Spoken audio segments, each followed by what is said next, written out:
Entre arquitectas, encontrando nuestra voz. Hola chicas, ¿cómo están? Bienvenidas. Bienvenidas y bienvenidos a todos los que nos escuchan. ¿Cómo están, Ari y Ángela? Pues muy contentos de estar aquí en este nuevo episodio también con ustedes. En este nuevo episodio los presentaremos a Cristina Leo Vargas. Cristina Leo es arquitecta por la Universidad Autónoma Metropolitana, originaria de Michoacán y actualmente radica en los Países Bajos. Desde sus inicios ha colaborado con figuras como Pedro Ramírez Vázquez y Diego Villaseñor y ha desarrollado proyectos en los ámbitos residencial, cultural y turístico. Su trayectoria se ha enfocado principalmente en la conceptualización de planes maestros turísticos y residenciales de lujo, con un fuerte enfoque de sustentabilidad. Durante más de 15 años lideró el desarrollo de Mayacobá y Ciudad Mayacobá en la Riviera Maya.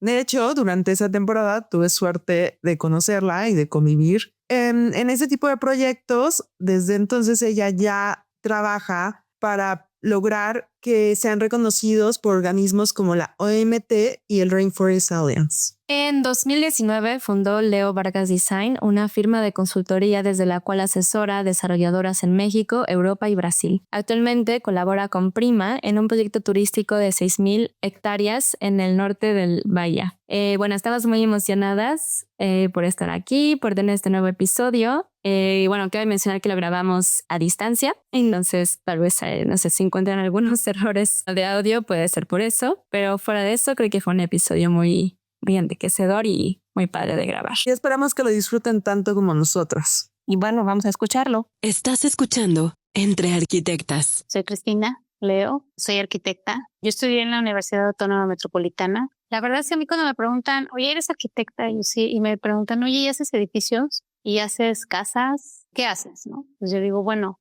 la verdad es que he tenido la oportunidad de hacer muchas cosas a lo largo de la carrera, a lo largo de mi vida profesional. Sí, yo creo que como en la facultad empezamos a conocer espacios, a saber de ellos. El primer espacio más próximo es la casa donde vivimos, ¿no? Entonces, me acuerdo que mi decisión de estudiar arquitectura fue precisamente porque en la secundaria tuve un maestro de matemáticas que era arquitecto. Entonces, él enfocó mucha parte de la materia a explicarnos la escala. Fue para mí la primera aproximación que tuve con la escala, de hablar de escala, de hablar de medir, hablar de relacionar, tener esta correlación, definir espacios. Y fue muy bonita experiencia. Además fue una casualidad porque uno de los trabajos de final de curso de esa materia fue hacer un trabajo en equipo, hacer una maqueta de una casa. Pero yo me enfermé, me dio sarampión, entonces no pude hacer equipo porque iba a contagiar a mis compañeros y tuve que hacer la maqueta yo sola. Entonces al principio lo vi como que así de, ay, ¿por qué lo tengo que hacer yo sola, no? Lo veía como un castigo, pero la verdad es que entre que estaba aislada, o sea, no podía contagiar a nadie. Y este propio profesor me ayudó a conseguir los materiales, a todo. Entonces fue una experiencia muy bonita. La casa me quedó un poco fea, la verdad, pero fue mi primera aproximación a arquitectura. Y ahí supe que quería estudiar arquitectura. Ya tenía como esa idea. Y mi hermano, que es mayor que yo, él ya estaba estudiando ingeniería civil. Entonces él me decía, no, pero también pues estudiar ingeniería civil, porque mira, tal. Entonces yo dije, bueno, vaya a ver qué es lo que me puede gustar más. Y al final me decidí estudiar por arquitectura. Entonces soy arquitecta por esa casualidad del sarampión. Y bueno, como mujer yo creo que puedo decir que soy una mujer de la época que me ha tocado vivir. Me ha tocado vivir diferentes cosas, obviamente una niñez un poco accidentada, que nos tuvimos que mover en muchos lugares,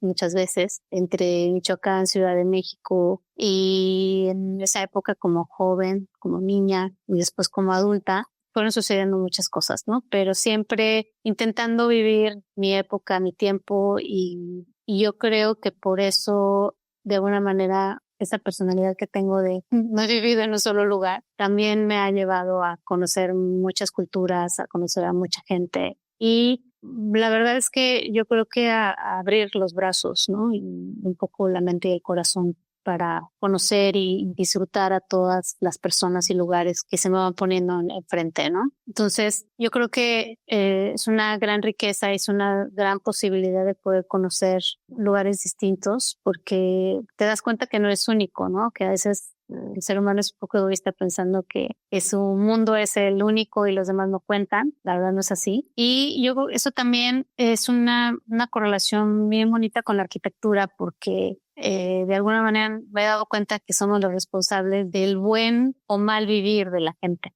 Se habla muchas veces de la autoconstrucción, de la no arquitectura y de cosas que van sucediendo por accidente, ¿no? Y ese tipo de causas y efectos son relacionadas entre personas, sociedad, culturas, en fin, ¿no? Entonces, ha sido para mí muy enriquecedor a lo largo de mi vida ver cómo los arquitectos o la gente que nos dedicamos a crear espacios, no importa la escala, pues tenemos una responsabilidad bien grande, y yo creo que las generaciones pasadas futuras pues deberíamos de tener mucha conciencia sobre eso, y de no solamente ver estoy trabajando esto ahora y solamente enfocarse en eso, ¿no? Sino también abrir un poco más el panorama y ver qué es lo que, hacia dónde tenemos que apuntar, ¿no? Y ahí la verdad es que volviendo a esa pregunta, que cuando ahora ya que tengo muchos años de carrera, que me preguntan, oye, ¿y qué haces?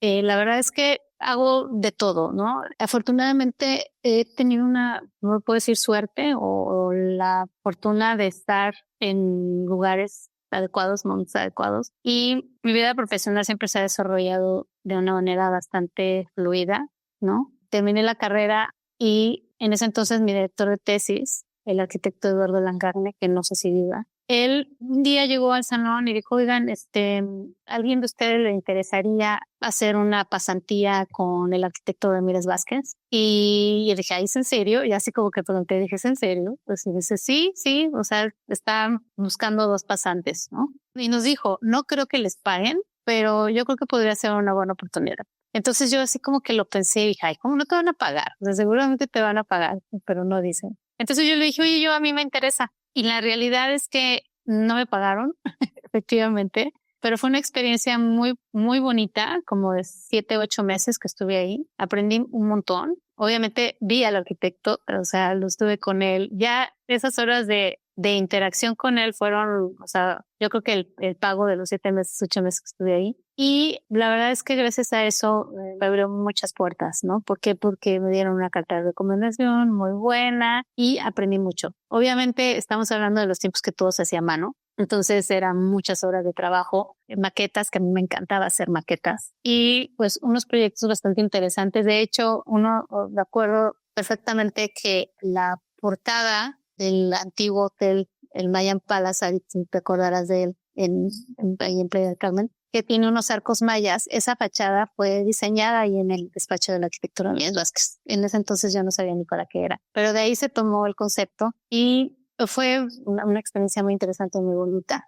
Y de ahí me fui a un despacho de instalaciones, porque estaba ya empezando a dibujar en AutoCAD, pero no era muy buena, no sabía muy bien. Y por un contacto llegué a un despacho de instalaciones con un ingeniero que era todo un personaje. Un ingeniero que había trabajado con el arquitecto Pei, porque era un ingeniero que había trabajado en Londres muchos años y que conocía a las grandes firmas, ¿no? O sea, él le había trabajado las instalaciones de sus edificios, y entonces fue como otro lado de la arquitectura, porque el ver otra cosa y decir, oye, pues también puedo aprender ahí, ¿no? De algo y de la buena arquitectura, ¿no? Entonces, les cuento esto porque a veces cuando dicen, ay, es arquitecto, puedes dedicarte a ser un arquitecto de solamente edificios o museos y te puedes especializar en eso. Pero a mí la verdad es que la vida me ha llevado por muchos caminos y por mucho aprendizaje, ¿no? Entonces me he topado con algunos colegas que alguna vez me han dicho, oye, pero eso es muy aburrido, o no, eso no es de arquitectos, eso es de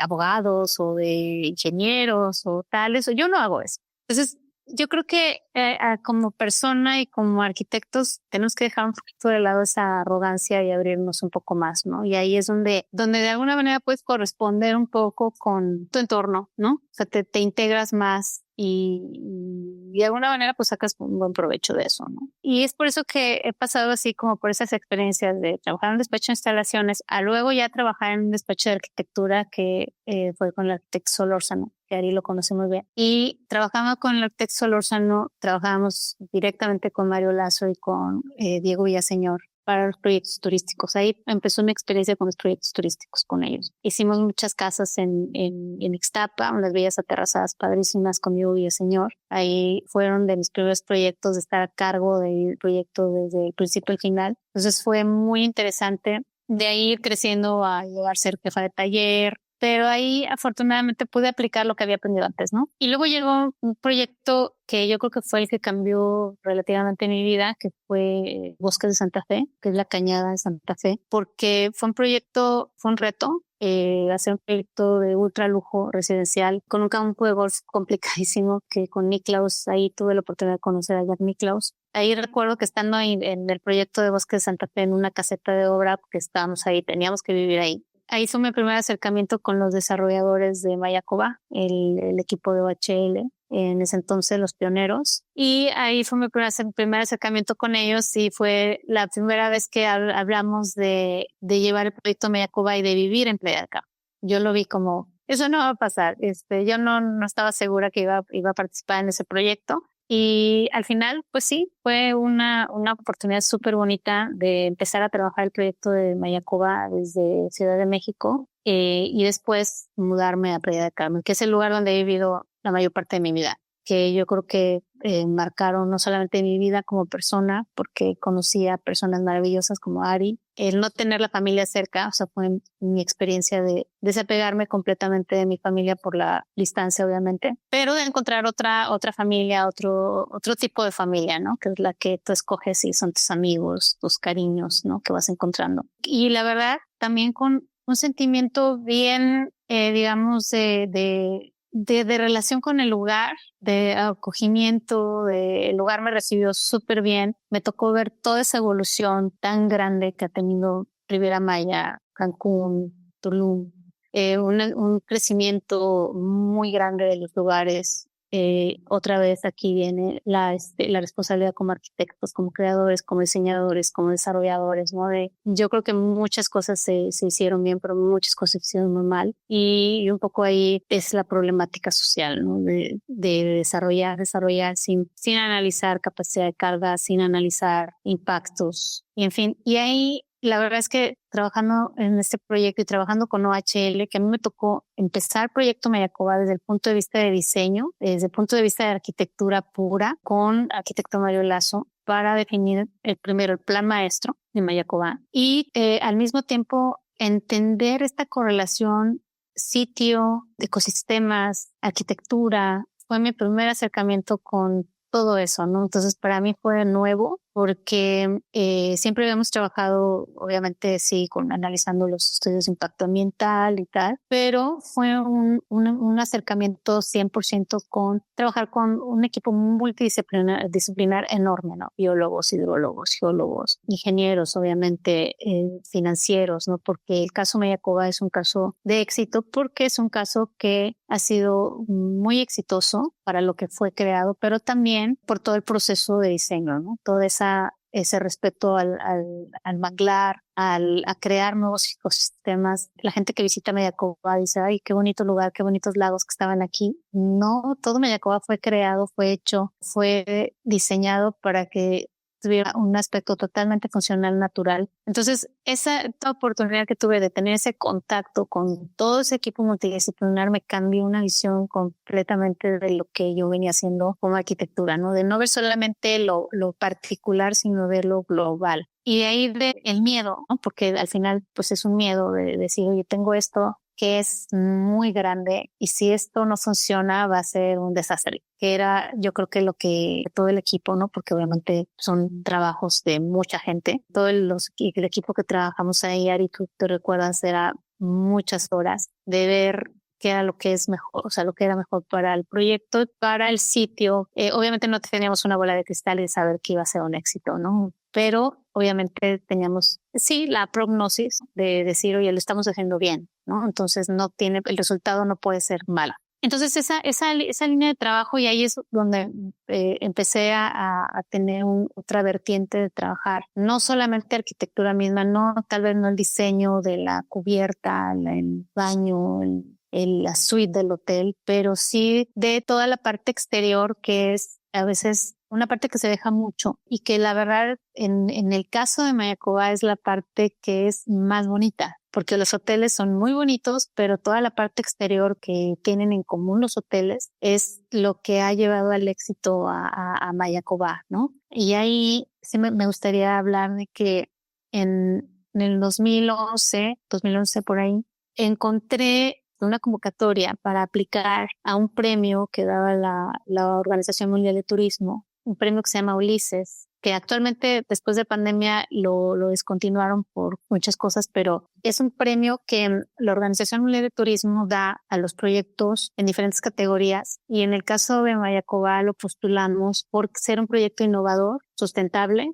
y socialmente responsable. O sea, no fue un premio de arquitectura en sí mismo, pero fue un premio por la buena planeación, la buena concepción de un proyecto responsable con el sitio, responsable con la comunidad y por crear esta línea de sustentabilidad muy fuerte, creíble, porque hay muchos proyectos y muchas personas que dicen, ay, somos sustentables, somos verdes, pero no solamente es decirlo, sino también hacerlo y probarlo, ¿no? Entonces, este éxito no solo obviamente para el proyecto, para la compañía, para mi persona, ¿no? Porque al yo postular, obviamente es un trabajo que hay que hacer, ¿no? Postular un proyecto como concursos sabemos que no es fácil. Además de competir con otros proyectos, obviamente a nivel mundial, porque es la Organización Mundial de Turismo. Y lo bonito de cuando nos dieron el premio es de que no solamente nos lo dieron a Mayacoba, a OHL Desarrollo, sino al país. O sea, fue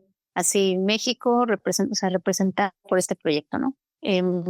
Pues me hizo mantenerme en OHL Desarrollos ya como líder de la parte de Master Plan, también para el proyecto de Ciudad Mayacoba, que es un proyecto residencial justo enfrente de Mayacoba Resort, donde sí toda la planeación ahí en colaboración con otros arquitectos ha sido todo un éxito también. Por ejemplo, un detalle de la entrada principal de Ciudad Mayacoba es un diseño puntualmente mío, donde de repente voy así de escalas muy grandes a hacer algo muy detallado, ¿no? Como un concepto de entrada, de definir qué es lo mejor, cómo puede ser bonita la entrada, estéticamente funcional, obviamente con el propósito de vender producto, ¿no? En fin, entonces mi trabajo ha sido así como ir y venir de grandes escalas, pequeñas escalas, entender estudios de mercado, entender estudios de impacto ambiental, capacidad de carga, estudios hidrológicos, que muchas veces al inicio de la carrera o en la escuela lo ves como algunas materias, pero tal vez luego no tienes mucha oportunidad de aplicarlo. Y yo siempre es algo que digo, bueno, quien me pide un consejo de decir, oye, ¿en qué me podría especializar?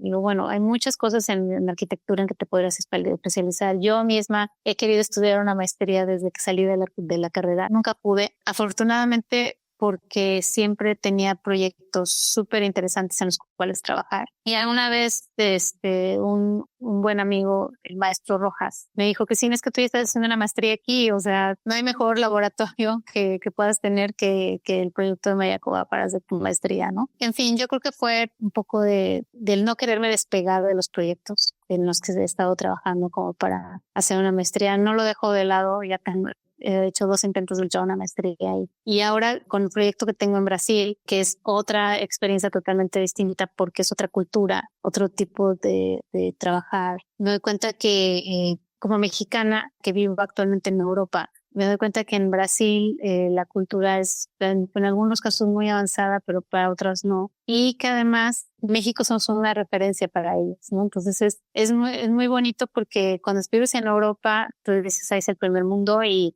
México no está como en los países súper más desarrollados, es vecino de Estados Unidos, sí, pero te ven con etiqueta de México, mucho narcotraficante, mucho tal, pero vas a Brasil y los brasileños, la verdad es que respetan mucho la cultura de México y te ven como un referente, ¿no? Entonces ya tengo 5 años que estoy trabajando con este proyecto en Brasil. Es un plan maestro muy grande, también para resorts de usos mixtos. Y aquí es otra cosa que la arquitectura es un lenguaje común, pero también te das cuenta que los idiomas también es otra cosa, ¿no? De moverte entre el español, inglés por algunas cosas, estar en Brasil con el portugués, viviendo en Holanda. Entonces también son unos lenguajes todos los días distintos, ¿no? No, literalmente, no solamente en arquitectura, sino también en cuestión de comunicación, ¿no? Y eso, la verdad es que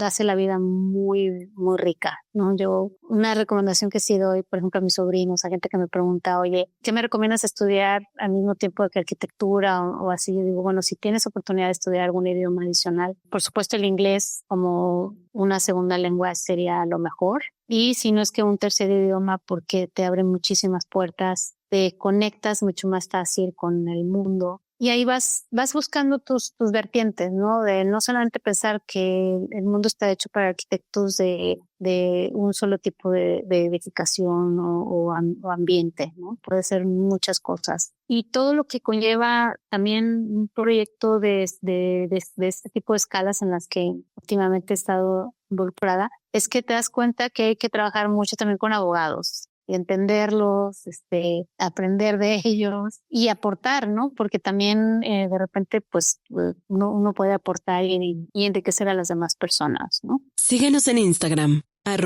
@entrearquitectas. Pues yo quería preguntarte un poco cómo ha sido tu experiencia trabajando como mujer desde el despacho de Ramírez Vázquez hasta todos los despachos en los que fuiste siendo parte. Con el despacho del arquitecto Ramírez Vázquez, obviamente, pues yo era recién egresada y era pasante. No es que tuviera mucha interacción con muchísima gente, pero porque éramos un grupo de pasantes y teníamos un arquitecto, digamos, senior, ¿no? Con el que cada quien trabajaba. Yo trabajaba mucho con un maquetista y con una arquitecta que llevaba algunos proyectos. Esa experiencia fue muy bonita para aprender. Y en los despachos en los que he trabajado, puedo decir que he tenido la fortuna de trabajar con arquitectos muy feministas. El arquitecto Solórzano, él ha trabajado casi toda su vida con solo mujeres y alguno que otro hombre, pero sí cuando me le han preguntado, ¿y por qué arquitecto? ¿Por qué usted siempre tiene puras mujeres en su equipo? Dice, bueno, es que las mujeres trabajan mucho mejor, o sea, trabajan mucho mejor, no tienen problemas entre ellas. Cuando trabajan a gusto, no tienen conflictos entre ellas. Esa teoría de que las mujeres se ponen el pie unas a las otras, yo la verdad nunca lo he visto, jamás. O sea, afortunadamente, en toda mi experiencia profesional, me ha tocado más bien al contrario, algunos hombres, sí, algún tipo de celo de cuando ven que creces, ¿no? Que vas aprendiendo y que vas creciendo. Sí ha habido algún tipo de celo, pero yo no he tenido a lo largo de la vida profesional no he tenido ningún problema, ni para ascender, ni tampoco de expresarme, ¿no? O sea, de decir, ay, no teniendo cuenta o cuenta menos. No, afortunadamente no. Con OHL Desarrollo tuve la oportunidad de ocupar un lugar de dirección, o sea, de estar dentro del comité de dirección. Obviamente el trabajo tiene que hablar por ti. Yo creo que estamos en una disciplina, en un área en la que se piensa que es mucho de hombres. Yo no he tenido esa perspectiva, a pesar de que sí hay muchos hombres, pero no es que no haya lugar para las mujeres, o sea, sí hay, y yo creo que nos podemos hacer escuchar y plantar y decir, a ver, yo tengo esta capacidad igual que mi compañero, porque yo sí lo hice, o sea, yo hablé por mí y decir, él y yo trabajamos lo mismo, entonces tenemos que estar en la misma posición, en la misma situación, y sí, o sea, es hablarlo, es hablar por ti y plantear lo que tú pienses debe estar y que puedes estar, ¿no? De sí tener la oportunidad de encontrar el espacio, ¿no? De manifestarme, de proponer, de opinar. Por lo mismo, entonces, preguntarte, ahora que estás dedicada al 100% desde Holanda, pero conectada a diferentes lugares, como nos has contado, para hacer consultorías de algo que ya te has ido especializando, en la arquitectura y en tu profesión te llena muchísimo, pero ¿dedicas el 100% de tu tiempo a la arquitectura o el viajar te ha hecho también hacer cambios a nivel como personal? ¿Cómo te ha cambiado precisamente venir desde tu infancia, no sé, en Michoacán y ahora estar así Holanda y trabajar como globalmente? El hecho de no vivir en tu lugar de origen o tu lugar donde está tu familia, ¿no? Te implica moverte, ¿no? Entonces ya desde que, digamos, entre México, Ciudad de México, Michoacán, tal vez la distancia no es tanta, puedes todavía ir con coche, pero ya cuando me mudé a Playa del Carmen, que ya era con el avión, ya era planear, ¿no? O sea, siempre estar planificando, dividiendo tu tiempo entre lo que es tuyo y de lo donde están los tuyos, ¿no? Y ahí luego, ya cuando me mudé a Europa, afortunadamente también he sido muy afortunada de poder contar con el entendimiento con las personas que he trabajado, en este caso muchos años con OHL, de poder tener esta posibilidad de trabajar remotamente, ¿no? O sea, mucho antes de pandemia yo ya trabajaba remotamente porque vivía 3 meses en Holanda, 3 meses en México y venía. Y bueno, la razón por ese desplazamiento es porque mi pareja es holandés y obviamente decidimos vivir en Holanda.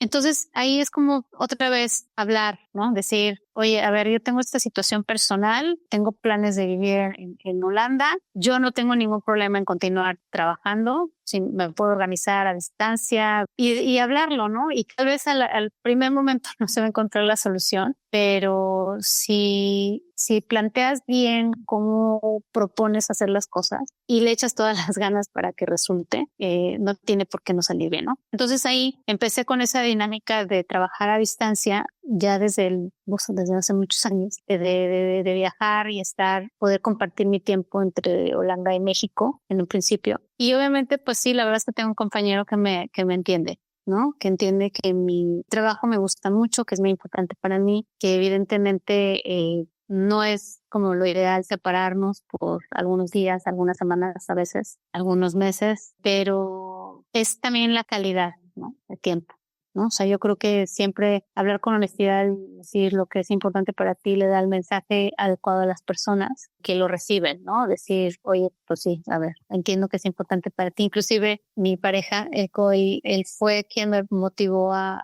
continuar con el proyecto de Brasil, porque pues es un proyecto muy bonito en el que ya tengo involucrada algunos años, entonces era como lo natural seguir con él, ¿no? Entonces, es un poco eso, ¿no? De cómo cambia tu vida mucho. Obviamente los viajes te cambian muchas perspectivas. Tengo 3 celulares, uno para México, uno para Holanda y uno para Brasil, porque tengo que vivir en los 3 horarios. Pero es divertido. O sea, yo lo veo como algo divertido también, de estar en contacto con la gente de esta manera. Y es un aprendizaje distinto. No, bueno, y como charlábamos antes, esta aventura del proyecto en Brasil, que la verdad es que él me motivó mucho a continuar con ese proyecto. Originalmente la propuesta era para vivir en Brasil. Entonces yo dije, bueno, mira, eso no es mi plan ahora, pero te puedo ofrecer un término medio de consultoría a tiempo parcial desde Holanda, a distancia y con unas visitas programadas con dedicación full time cuando esté ahí. Y la verdad es que fue una fortuna que aceptaran porque se dieron cuenta que no tiene por qué estar peleada una cosa con la otra, ¿no? O sea, oye, quiero tener una profesional que tiene capacidad para hacer el trabajo que necesitamos porque ya sabemos que lo puede hacer, porque ellos visitaron muchas veces Mayacoba durante el tiempo que yo estuve ahí y se dieron cuenta que de lo que se puede hacer, ¿no? Entonces, aceptaron y ha sido toda una aventura, ¿no? El compatibilizar ese tiempo de dedicación con ellos full time cuando estoy ahí, porque los proyectos obviamente requieren atención. Y obviamente con pandemia fue así también un poco para ellos una prueba de que pues no pruebas, ¿no? Yo creo que para todo el mundo de que se puede trabajar a distancia muchas veces sin mermar lo que es la capacidad, ¿no? Yo creo que aquí es otra vez el comunicar, el plantear, el plantearte y decir, oye, esto funciona para mí, esto no funciona para mí. No solamente es de, lo tomas o lo dejas, ¿no? Porque sí era como, oye, pero no puedes decir que no a la oportunidad de tu vida. He tenido muchas oportunidades en mi vida, afortunadamente. Y no tiene por qué ser de extremo, ¿no? De o lo tomas o lo dejas. Yo creo que tanto para hombres como para mujeres, yo creo que todos tenemos el derecho y la necesidad de poder elegir. Entonces, ahí yo creo que es muy importante cómo te plantees como mujer, como persona, como pareja de alguien, el priorizar y el defender tus prioridades, ¿no? Que no tiene que estar peleada la vida personal, familiar con la profesional. Entonces, yo creo que a veces se estigmatiza mucho eso, ¿no? Ay, porque eres una profesional tienes que ya dejar tu vida personal aparte. No, yo creo que hay que cuidarlo todo. pues muchísimas cosas, ¿no? Pero ya para como ir cerrando, has tenido tantos contextos culturales, ¿qué mujeres te han influenciado? ¿Qué mujeres han sido parte muy importante de tu vida y tus decisiones? Y pues sí, que nos contaras un poquito de eso. Bueno, y en la familia siempre ha habido, para mí, afortunadamente, figuras femeninas muy importantes. Bueno, mi mamá, obviamente. Mi mamá trabajó toda su vida y aún y me acuerdo que ella me dijo un día, puedes hacer lo que tú quieras, pero hazlo bien. Si vas a barrer calles, barre bien. Si vas a trabajar en una oficina, trabaja bien, o sea, da lo mejor de ti, no importa lo que tú quieras hacer. Entonces, son inspiraciones, yo creo que a lo largo de la vida me han ayudado. Mi abuela también, el de no depender de nadie para tomar mis decisiones, que no me condicionen, que poder sentirme como libre, ¿no? Yo creo que eso es muy padre. Y especialmente una tía que es arquitecta, que ella ya hablé antes de lo que me motivó a estudiar arquitectura, que no fue precisamente ella, pero después sí me inspiró mucho de ella el cómo salió adelante, de haberse movido de Michoacán, de un pueblito donde somos, Zacapu, muy chiquito, de quererse mover de ahí, salir y irse a vivir a Tijuana y luego ahora ya tiene muchos años que vive en Los Ángeles. Ha sido una inspiración completa para mí porque ella, pues sí, se ha hecho ver, se ha hecho escuchar y ahora es un referente en la comunidad donde ella vive para la comunidad latina porque ella hace proyectos mayormente para la comunidad latina en Los Ángeles y la tienen en una estima muy alta, ¿no? De una buena arquitecta que se desempeña muy bien. Entonces ha sido una inspiración para mí enorme. Nunca hemos trabajado juntas. Alguna vez me ha pedido opinión para algunas cosas. Yo le he dado mi opinión a ella. Yo a veces también le comparto cosas. Podríamos decir que hacemos cosas muy diferentes, pero al mismo tiempo iguales porque aunque repito, nunca hemos vivido juntas ni no hemos trabajado juntas, pero cuando mi mamá y su mamá, que es mi abuela, hablan de nosotras, dicen que somos iguales. Yo creo que la formación te da un carácter, ¿no? La formación de arquitecta, como la información que tal vez recibimos durante la carrera nos crea un cierto perfil, ¿no? Que a lo mejor eso, ahí por eso no son iguales. Y también puedo decir que mujeres que me han inspirado a lo largo de mi vida son mis amigas como Ari, como Nun, como Vicky, como Yasmín, muchas amigas, Bárbara, Liliana, y mujeres de todo el mundo, ¿no? Que viven en México, en España, mujeres que he conocido ahora desde que vivo en Holanda, que han cambiado su vida radicalmente por vivir en un país ajeno. Yo creo que son las mujeres que me inspiran más. Podría hablar de otras famosas, pero yo creo que en arquitectura podemos hablar de Zaha y todos decimos, ay, es una eminencia, ¿no? Pero mujeres que me han dejado mucha huella siempre han sido las más cercanas. Y también hombres, tengo que decir, o sea, hay hombres que me han inspirado mucho, que me han motivado. El arquitecto Solórzano que me ha inspirado, a mí me ha inspirado mucho toda la vida porque me hizo ver que hay hombres que saben reconocer a las mujeres. Mi gran amigo Juan Aguilar también, él también me dio muchas oportunidades de hablar por mí, de plantearme, de crecer. En fin, entonces yo creo que las inspiraciones no tienen que ser solamente mujeres, también hombres que pueden dejar huella en la vida de uno. Y es la continuidad que uno le da a esas inspiraciones la que hace honor a las mismas, ¿no? Yo creo que el haber escuchado a mi mamá decir haz lo que quieras, pero hazlo bien, siempre me ha dejado una huella muy grande, ¿no? Porque ella lo que hizo, con lo que ella trabajó, lo hizo muy bien, aunque no haya sido nada profesional, nada de educación universitaria. Entonces, eso tiene mucho valor. Y la inspiración de una profesional como mi tía y mis amigas, que todas son profesionales en sus áreas, ¿no? Y me han dejado una huella bien, bien bonita en mi vida. Pues muchas gracias. Agradecer a la iniciativa de ustedes, Ari, Lu y Ángela, porque otra vez el hacerte escuchar es muy importante. Entonces el hecho de que ustedes hayan creado este foro a mí me parece súper loable, súper de admiración, porque a veces estamos en toda la dinámica de ir y de venir y que ustedes se tomen el tiempo para hacer estas cosas es un regalo para las demás que estamos escuchando. Entonces agradecerles la oportunidad y el espacio. Muchas gracias. Muchas gracias a ti, Cris. Un placer. Entre Arquitectas. Pues espero que hayan disfrutado tanto como nosotros. Le agradecemos muchísimo a Cristina Leo Vargas por habernos permitido estar con ella a distancia Y también estamos muy agradecidas, como siempre, con Cecilia Anaya por prestarnos la voz en las cortinillas. Muchas gracias a nuestro productor Jesús González Ponce por siempre ayudarnos con nuestros episodios. En especial en estos, nos estamos a distancia y las cosas suceden. Y por supuesto, amamos la música original que nuestra Lucía ha hecho para nuestras cortinillas. Muchísimas gracias por estar acá y nos vemos en el próximo episodio. Tendremos una invitada muy especial. Ella es Loreta Castro, arquitecta de la UNAM, y pues nada, no se lo pueden perder. Yo soy Ángela Urrutia, me encuentran en @AngelaUrrutia. Yo soy Lucía Ramos y me encuentran en Instagram como @lu_ram_. Yo soy Ariana Arriaga y me encuentran justo en Instagram como @Ariana_Arriaga y síganos por favor en todas nuestras redes Entre Arquitectas. Gracias. Chao. Entre Arquitectas. Encontrando nuestra voz.